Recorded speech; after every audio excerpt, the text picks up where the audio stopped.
नमस्कार, आपका हमारे इस न्यूज चैनल पर हार्दिक स्वागत है।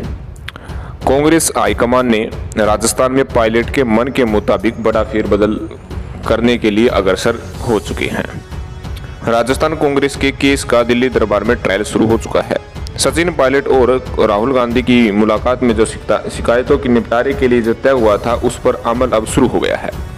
कांग्रेस आलाकमान की तरफ से जो शुरुआती एक्शन हुआ है, उसमें मैसेज बहुत साफ नजर आ रहा है कि अब राजस्थान के प्रभारी जो है अविनाश पांडे की जगह अब अजय माकन होंगे।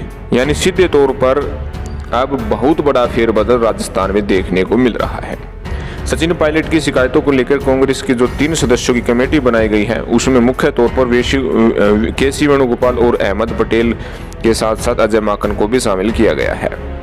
और अहमद पटेल कांग्रेस के कोषाध्यक्ष रह चुके हैं। अहमद पटेल लंबे अरसे से सोनिया गांधी के राजनीतिक सलाहकार भी रहे हैं। कांग्रेस में भी कमेटियों का वैसा ही हालत जैसा सरकारी कामों में देखने को मिलता है। लेकिन अविनाश पांडे को हटाया जाना तो यही इशारा करता है कि सचिन पायलट के सामने देर जरूर है, लेकिन अंधेर नहीं। आपको बता दें कि सचिन पायलट और उनका खेमा अब उत्सुक है।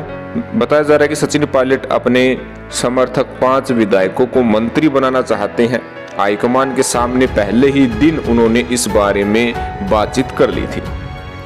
सचिन पायलट अब एक ही बात दोहरा रहे हैं कि जो रोड मैप तैयार हुआ है, चीजें उस हिसाब से हो। राहुल गांधी के आश्वासन के मुताबिक सोनिया गांधी ने कमेटी तो बना दी है और जाहिर है कि सचिन पायलट की मर्जी के हिसाब से उसमें अविनाश पांडे को नहीं रखा है।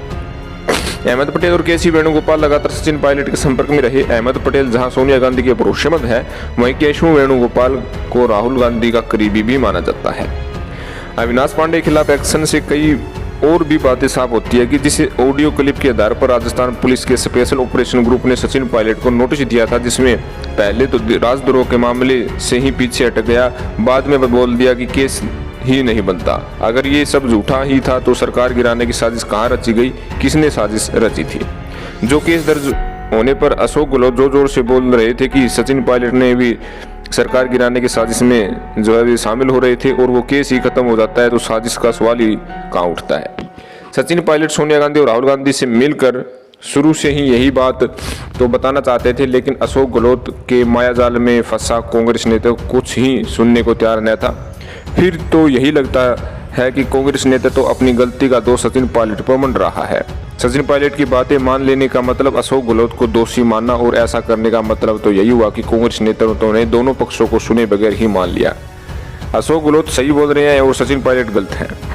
मुश्किल से आपको बता दें कि जिस प्रकार से सचिन पायलट ने अपना रुख हाईकमान के सामने प्रदर्शित किया है, जो पहले लग रहा था कि सचिन पायलट गलत हैं, कहीं ना कहीं वह रुख अब हाईकमान का बदल चुका है। अब नए तरीके से, नए सुदृढ़ तरीके से राजस्थान में बहुत बड़े परिवर्तन किए जा सकते हैं, और आने वाले दिनों में 15 नए चेहरे को मंत्री पद से भी नवाजा जा सकता है, और कुछ मंत्रियों की छुट्टी भी हो सकती है।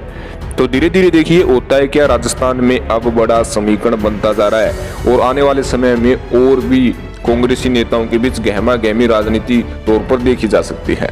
हम आपको समझ जानकारी देते रहेंगे। अगर आपने हमारे इस न्यूज चैनल जनहित न्यूज को सब्सक्राइब नहीं किया तो अभी कर लें, क्योंकि सबसे पहले व सबसे सटीक जानकारी आपको इसी चैनल पर देते हैं। धन्यवाद।